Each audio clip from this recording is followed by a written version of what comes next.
Welcome to Food Talk. I'm with Michael Grunwald, who is an award-winning journalist and best-selling author. His new book is coming out in July. It's called We Are Eating the Earth: The Race to Fix Our Food System and Save Our Climate. And the book investigates what we eat, how we grow it, and why getting better at it is key to addressing the climate crisis. Michael, this has been long overdue. Thank you for joining me. I'm so excited to chat with you. Oh, this is great. You do such good work at Food Tank. Oh, that's very kind. Thank you so much. So I just want to dig in, like why this book and why now? Why did you feel the need to put this out during a hot month in July coming up? Well, it's funny. I've been a journalist for 30 years and I've really been an environmental journalist probably for 20 ever since I wrote a book about the Everglades. Um, and I've been a climate journalist probably for 15. Right. And I remember I wrote a story, I think it was in 2018 for Politico magazine where I was working about my green life. I had Hmm. solar panels on my roof. I had gotten a Chevy Bolt, and I had a throwaway line about how, look, I'm not an eco saint. I'm more of an eco mercenary. This stuff is really, saving me money. I Sure. still, I still don't line dry my laundry. I don't unplug my computer at night. I still eat meat. And I realized I was a climate journalist and I wasn't actually sure if eating meat was bad for the environment. Hmm. So I so I called somebody and who would know, and he said, "Yes, duh." um, and that was sort of the beginning of my journey. It was sort of, it turns out food is about a third of the climate problem, and it's 2% of climate finance. And outside of Food Tank, it's probably about 1% of climate conversation. And so I realized if I didn't know anything, probably a lot of people didn't know anything. That was the beginning of the journey. Yeah, that's really helpful. Why do you think there's been this sort of this is not a great word to use, but this ignorance about how our food choices impact the climate crisis? I think it's exactly the right word, right? I mean, people are ignorant. They're not stupid. They just don't know. And then I do think there's a sense that there are certain things people don't want to know Yeah. because let's admit it, a huge part of the problem is meat, and meat is delicious. And one thing I really focus on in the book is that a massive part of the meat problem is beef.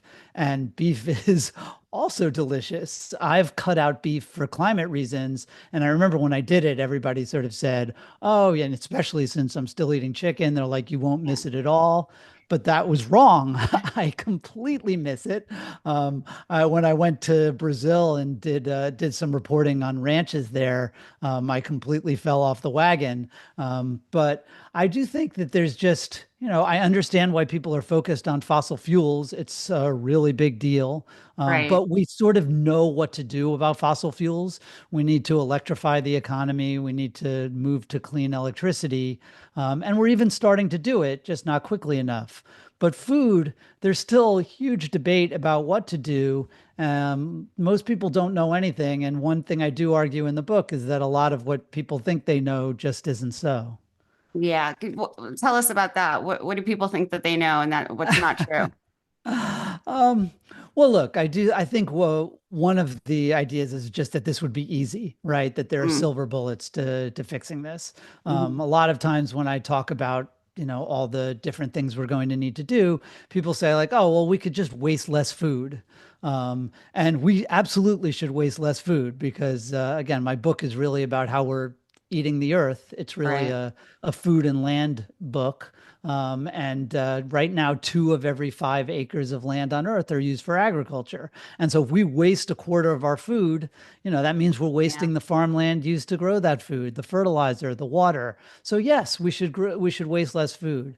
But even if we wasted 50% less food, and even if rich countries ate 50% less beef, and even if say we completely stopped using biofuels, which is another Yeah. thing I bang my spoon on my high chair about. It's a tremendous waste of land.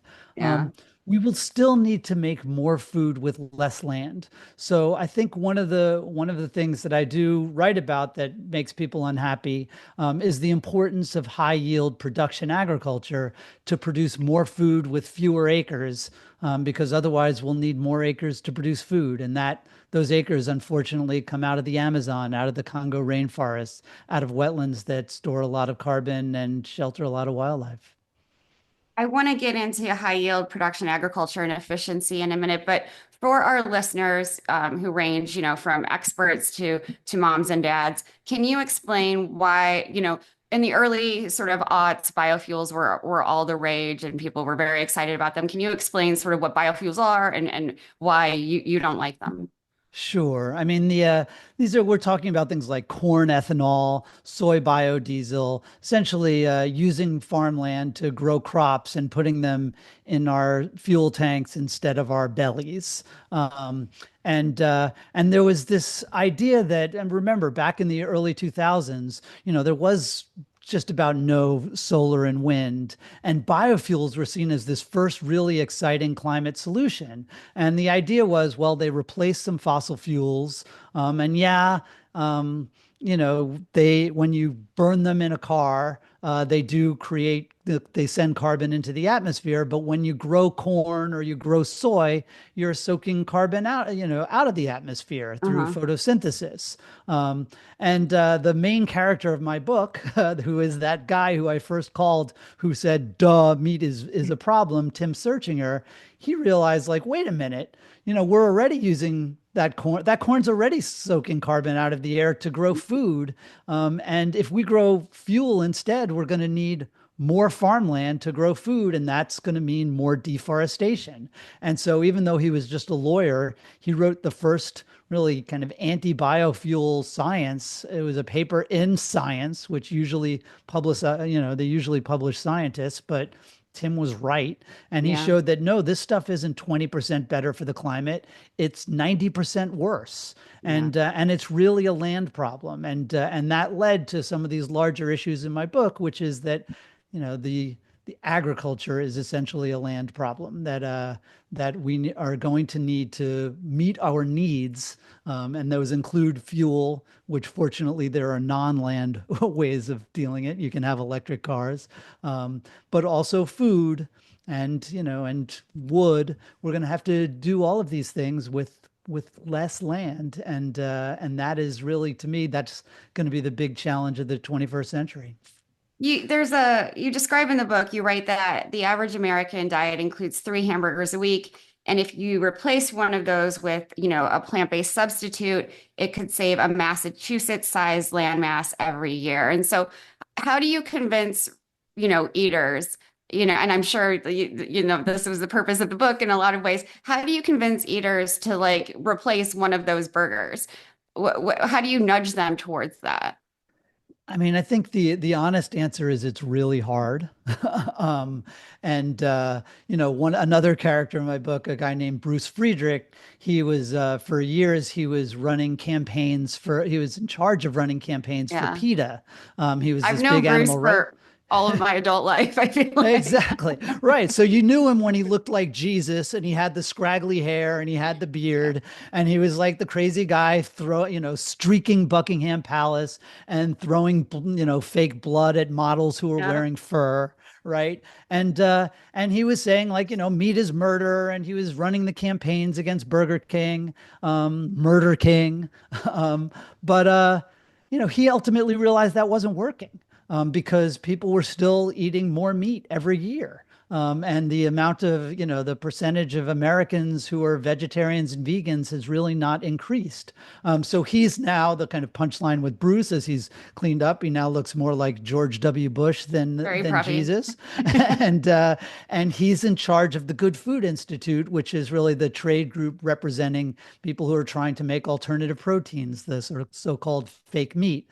And I do think that is an exciting possibility. The idea that you can make food out of cells or out of plants, that tastes just as good as meat, and hopefully someday will cost less and will even be healthier. It hasn't happened yet. The only the only program I've written about that has actually moved the needle is I wrote about how in New York City in the hospitals, they just as a default, they offer people plant-based meals and they try Mhm. to make them really delicious. And if somebody says, "Oh, I don't want that," they offer them a different plant-based meal. And then if they definitely want meat, they give them meat. But that's gone from 1% vegetarian meals to 51%, which I Wow. think shows that like changing human behavior is really hard, but it is doable. It's it's just ideally we've seen with automobiles that if you want people to switch to electric cars, you better make them really good.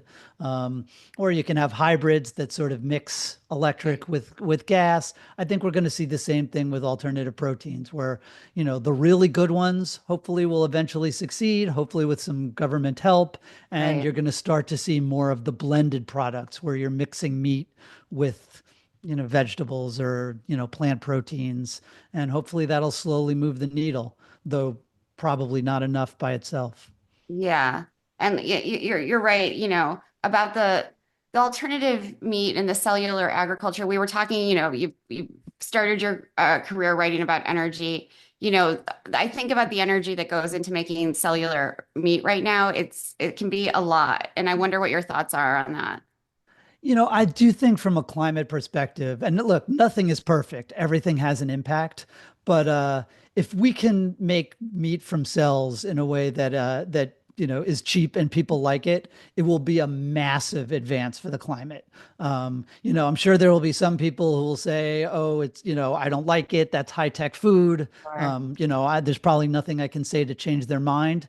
But from a pure climate perspective, as well as from an animal welfare perspective, from getting antibiotics out of the food system, from preventing pandemic risks from animal agriculture, I think, and even from an energy use perspective and water, particularly water. Like I often hear like, oh, a lot of these alternative proteins like almond milk, does use a lot of water, but you know what uses a lot of water? Animal agriculture, particularly beef. Beef really is the baddie.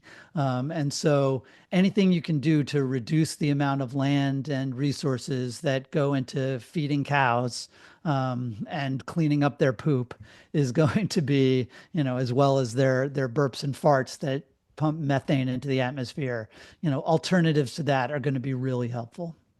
So you write about sort of this need to use less land and to grow and produce our food with fewer resources, and you point to what you call the hyper efficiency of industrialized pork and chicken, and the opportunity to do that with beef. You came out with an op-ed that made a lot of my people, my food and agriculture people, a little bit upset in the New York Times last year. Can you talk about sort of this, what you termed before high yield production agriculture? Sure. And one thing I will say about the New York Times piece, which I didn't love all of the editing, but I have written pieces in the New York Times about how we need to eat less meat and use less biofuels too. So it wasn't like I was just saying like, this is all stupid. We just need big factory farms. That said, it is true that of all the nasty things about industrial agriculture, and they treat people badly and they treat animals badly, and I don't like the politics of the people running them. And there's a lot of cartel issues. We Mhm. mentioned antibiotics, pandemics, a lot of bad stuff going on. Yep. But one thing factories are really good at is making, manufacturing large amounts of cheap commodities. Um, and that, as I've said, is I think going to be one of the most important tasks for agriculture over the next 30 years. We're going to need to make more food over the next 30 years than we've made in the last 12,000 if we're going to feed people and hopefully do it affordably and sustainably. We can't keep using more land. I did write in the book, I went to when I went to Brazil, I saw how some of these ranches, they're transforming degraded ranches into ranches with much higher efficiency. It's sort of intensifying. They have three, four times as many cows on the same amount of land, which means that you use one-fourth as much of the Amazon. That's really great. And one of the twists is that a lot of those ranches are using regenerative practices. They're integrating their cattle with crops. They're using no-till or cover crops.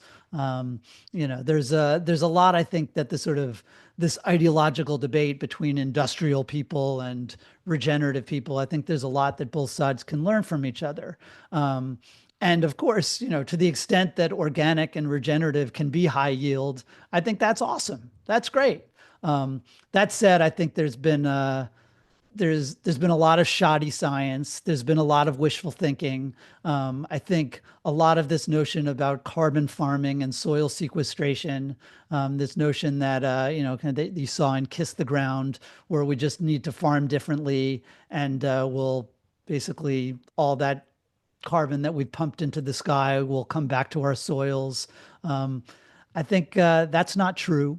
I hope that we'll be able to find a little bit of soil sequestration. I think the science is right now pretty weak on that, but hopefully, there are ways that you can do a little bit. But ultimately, the way to, agriculture is always going to have an impact. I think there's a little bit of a myth that we can just sort of hand wave away the idea that agriculture makes a mess. I think we should try to get it to make less of a mess, but we really need it to make a lot of food.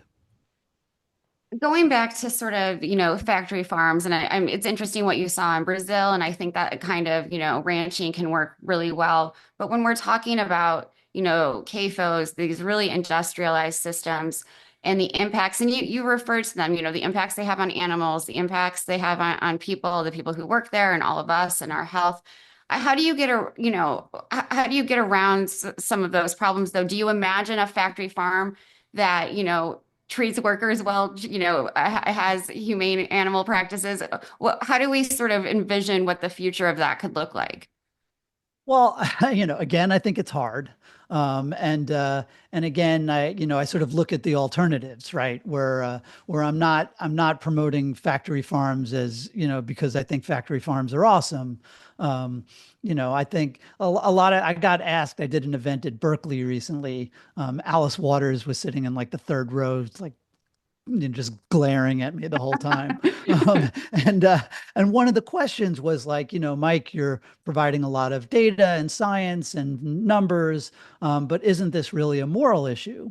And I think she was talking a lot about factory farms. And what I've first say is like, yeah, climate change is a moral issue, and it's not going to affect rich people at Berkeley. It's going to affect people in the floodplains in Bangladesh. It's going to affect indigenous people in the Amazon. This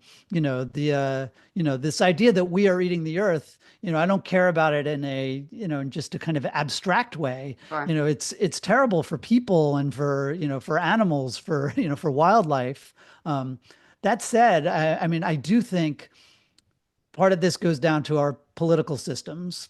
Mm, And again, this is really hard. I write a lot about, the power that agriculture has over politics everywhere. The United States, it was sort of understandable when we were a 99% agrarian society. Now that right. we're a 1% agrarian society, I find the politics kind of silly. And look, the world provides $300 billion worth of agricultural subsidies every year. And I don't, and agriculture is not, it has this outsized political impact compared to its Mm, economic impact mm, everywhere. I don't mm. think it's crazy to imagine that some of those $300 billion can be tied to, basically better environmental outcomes. And it is also true that some of these, these big ag guys who have they're They're not the small farmers. They're, that a lot of us tend to romanticize with the red barns where everybody knows the animals have names instead of numbers. But there are efficiencies that you can get through scale that can work for the environment's favor as well, right? And sometimes, these big guys, they have the money to invest in, the manure lagoons that don't make such a mess, and the automation that can provide better milking, or better fertilizing, or less, the tractors that can make it so that you're not wasting so much fertilizer that ends up creating a dead zone in the Gulf of Mexico and nitrous oxide emissions through precision agriculture. I don't want to sound like Pollyanna about this. I know it's hard. I know there are a lot of bad actors, but I do think the kind of Michael Pollan farms, and he writes beautifully, and it's really attractive, this notion of farms that are more natural, but they're not as natural as nature. And if you need more of them to provide the same amount of food, you're going to have a lot less nature. And so I think that's the kind of trade-offs and balancing acts that we're going to need in the future. Yeah, and maybe there's somewhere in between, and you're going after all my friends, kiss the ground, Michael Pollan. I'm I kidding. know. No, I think it's I I wish think I there's wrote a as well. I wish I was as compelling a writer as Michael Pollan. And I should say my wife is in the psychedelic business, so he's also a hero in the. It's not even that I have to convince the world; I have to convince my wife. It's I think I don't, I know you're not trying to Pollyanna this, but I do think there is probably a happy medium from what you're describing and what Kiss the Ground is doing. I think there's probably somewhere in between, and a lot of farmers are already doing that, right? There are farmers who are, combining some of these industrial practices with the regenerative practices, and I think that's where the sweet spot maybe in agriculture can be. But I think you would tell me that if we don't go sort of the way that you're suggesting, that the climate crisis is only going to get worse. So what are your thoughts about that? well, look, I'm not an agronomist, and I don't want to, I don't want to say like, oh, this sort of farming is the best, or this sort of farming is the right happy medium. I don't know. And like I said, I've seen that kind of mixture that seems to work really well. What I'm pushing for, like what I'm saying, is that you can't hand wave away the yield issue, Yeah. which I hear a lot. It's like, we don't need more food, we just need to distribute it better. And it's like, no, well, yeah, but like we can't snap our fingers and have it distributed better. There's a lot of this kind of like whataboutism, where it's like, we don't have to solve that problem. Somebody else will solve that Mm, problem. Let's focus on this problem. It's like, well, yields are a problem. We need to make more food with less land, and I'm pretty agnostic about how that can be done. Look, there have been experiments that I've seen some really positive outcomes. But I also saw in Zambia where they really pushed conservation farming, and the farmers tried it and didn't like it. It's got to be something that works for at the farm level, and I do have high hopes for that. And I have high hopes for that, the kind of industrial farming that a lot of us love to hate, can be less hateful. I think, and that's going to require carrots as well as sticks. But yeah, so I'm not trying to tell people farm like this or farm like that, but I am trying to tell people that, the yield matters because we are eating the earth. right, right. You talked about the power of agriculture over politics, and we are in a very uncertain, to say the least, time right now. Do any of the things that you envision, do you think they'll get better or worse during the Trump Vance administration? Well, look, is anything going to get better? Um, I don't know. I don't think so. One thing I do, when as I start flacking this book, one point I do try to make is that, I think the next 4 years, certainly in the United States, on energy issues, um, looks really bleak. There's not going to be a lot of progress. We have a guy in charge who is pro fossil fuel, pro emissions, anti climate. Um, I don't have a lot of great ideas for people who want to work on these issues for how they can make progress. Um, on the food side, on the other hand, there isn't a heck of a lot to roll back because we've really just started to tackle this issue. And unlike energy, where we kind of political question of how, whether we're going to do it. On food and agriculture, I think there's still a lot we need to learn. And this is a really good time to start learning it. I mean, unfortunately, I think among all the other things that Trump is going to cut, he's cutting a lot of agricultural research. Um, the climate smart agriculture program, which I had some problems with in the way it was implemented, but a lot of it I think was valuable as an Yeah. experiment. Yeah. And there was going to be a lot of money for research and for, verification and measurement. So we were going to learn some stuff from that. Instead, Trump has essentially come in and said, no, agriculture should be climate dumb. So that's not so helpful. But hopefully, I do think there's a lot of opportunity and, for philanthropy, for the private sector to make advances in these problems that really do need to be solved, and aren't going to solve themselves. Sure. Uh, it's, it's, there's, I guess necessity is kind of the mother of invention. At least Yeah. I hope so. I think philanthropy is overwhelmed, and I'm not gonna, hold my breath for the private sector to step up.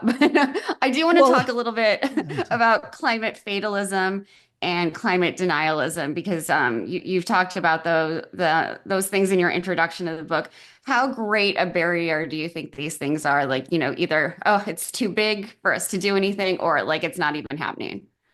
You know, I think there are always a lot of excuses to do nothing. Like there are a lot of good justifications for like blowing this stuff off, and not thinking hard about these really wicked problems. Um, so yeah, I think I get it. I understand why Yeah. like the there's the numbers are bad. And I set out to not write a Debbie Downer book because I don't think Debbie Downerism helps. And I Right. really tried to focus a lot on solutions. Right. But honestly, like we haven't gotten very far with solutions. I wrote about, I think, dozens of really promising solutions, but they haven't advanced, they're not moving the needle yet. That said, my mantra is that better is better than worse. Right. Um, it looks like we're going to blow past 1.5 degrees. But 1.6 would be better than 1.7. And Sure. 1.55 would be better than that. So I really think, there are people kind of, they shit on like incremental solutions, Right. right? That it's like, oh, you're not attacking the real problem. Um, but I do think, making more food with less land and fewer emissions, than anything that can provide more food or, less land and fewer emissions can be part of the solution. And I do think, I see philanthropists talking about, $4 trillion on a global transition to agroecology that's going to, basically turn, you know, all farms into Michael Pollan farms. And, I kind of wish them luck, but really, I think, I want to see money going into biological nitrification inhibition, as unsexy as that sounds. I want to see people figuring out how to turn crop residues into animal feed that cows actually like to eat so that you don't have to, grow as much alfalfa. I mean, I really think that's, that's where the rubber's going to meet the road. And if you just say like, I'm only interested in solutions that are going to solve everything, you're never going to solve anything. Yeah, silver bullets are not going to work for sure. And I think the more we understand that there's a toolbox, there's solutions that can be applied in different ways. I just, as we sum up, I wonder, Michael, what do you want eaters to do, right? What advice do you have for them? A lot of us are concerned about, the health of the planet and our own health. How do we do better? Well, look, I mean, from some people ask me like, well, what's the too long don't read of your book, if you just want to help? And then I'm like, well, I mean, I wish you would read the book, but eat less beef and waste less food. That helps a lot. What I'm really trying to do, though, is to create a conversation about these larger problems. I think a lot of the messes that we've gotten into with biofuels and even some of these larger agricultural issues come from a sort of literally and culturally having no value on land. The climate analysis, these life cycle analyses that were done that showed that biofuels were good and that are now starting to show that like, oh, some of these, White Oaks farms in Georgia Mm, is actually carbon neutral. The way they do it is by treating land as if it were free. And right. I'm trying to show that land is not free. Land is sacred. If, as White Oaks is using 2.5 times as much land to create the same amount of beef, that has a real cost, a climate cost, an opportunity cost. And I want us to think about how we can be efficient with our land, even though efficiency has become this kind of dirty word, right? It like makes you think of these rapacious corporations that are sort of like bleeding dollars out of the dirt. But I want us to think about, how we can do this stuff better. That, a ranch that makes more beef is way better than a ranch that makes less beef, because it means we'll need fewer ranches, and hopefully someday less beef. But I think all of these are stuff that we need to start thinking about. Up until recently, it was really, right, it wasn't even an issue. But I think if you care about wildlife, if you care about climate, if you care about the food that we eat and keeping it, affordable as well as abundant, I think these are issues that I hope people will pay attention to. And honestly, I think you've done, even if we're not like 100% aligned on every issue, I think you've done an amazing job, like calling attention to, to this, food is a climate issue, food is an environmental issue. And I think that's like an amazing place to start. Thanks so much for that, Michael. So, Eating Earth comes out on July 1st. Get it at your favorite independent bookstore. Michael, where can people find more information out about you? Oh, well, I'm on, X and Blue Sky. I'm at Mike Grunwald. Yes, the book is We Are Eating the Earth. And you can find it at the Simon and Schuster website. That's, they have at the Speakers Bureau. You can find out more about me, and get in touch with me. But I really appreciate you having me on. And sorry, I misspoke. We are eating the earth. So excited. Like, it was great to talk to you. I'm glad we had this conversation. Again, it was a long time coming. Thank you so much. Excellent. I hope we get to do it again. I hope so too. Thanks so much.